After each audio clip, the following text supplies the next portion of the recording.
Hello, नमस्कार. कसे आहात तुम्ही सगळे? तर हिला तुम्ही ओळखतच असाल, ही माझी बेस्ट फ्रेंड. सो ही ना माझ्या घरी आली होती. काम वगैरे तर काही नव्हतं. तिला म्हणलं असंच मला भेटण्यासाठी आणि ती खरंच माझ्या घरी मला भेटायला आली होती. मग त्याच्यानंतर आहे ना, मी तिच्यासाठी ना काहीतरी खायला करावं म्हणून मग मी समोसा बनवत होते.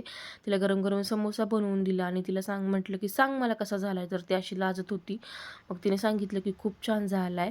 आणि मग त्याच्यानंतर आहे ना, आम्ही दोघीजणी पण तयार झालो कारण आम्हाला जायचं होतं बाहेर.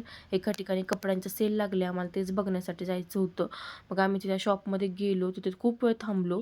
बघितलं काय-काय आहे ते, पण तिथे आम्हाला पाहिजे तसा एक सुद्धा टॉप अवेलेबल नव्हता, एक सुद्धा ड्रेस अवेलेबल नव्हता. मग काय परत आम्ही तिथून मग मॉलकडे गेलो. म्हटलं चला काहीतरी खाऊयात, भूक लागलेली.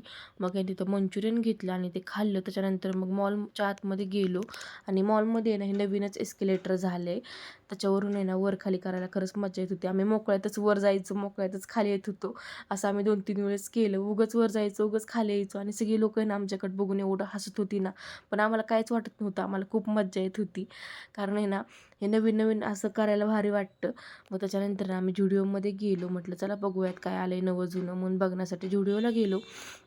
तिथे आतमध्ये मग जाऊन थोडंसं चेंज वगैरे करून बघितले कपडे कसं वाटते काय. आवडले 1-2 ड्रेसेस पण आता सध्या काहीच घ्यायचं नव्हतं कारण मी आधीच खूप कपडे घेतलेलीत. त्याच्यामुळे मग अजून काय-काय बघितलं शूज वगैरे आणि मग आम्ही निघालो घरी जाण्यासाठी. मग तीसुद्धा तिच्या घरी गेली. तिला बाय-बाय केलं आणि मग मी माझ्या घरी आले आणि मग रात्री ना मी सगळ्यांसाठी समोसा बनवायला घेतले घरच्यांसाठी सगळ्यांसाठी आणि सगळ्यांसाठी मग गरम-गरम समोसा बनवले. त्याच्यानंतर मग आम्ही सगळ्यांनी समोसे खाल्लेत. असा होता माझा आजचा दिवस. थँक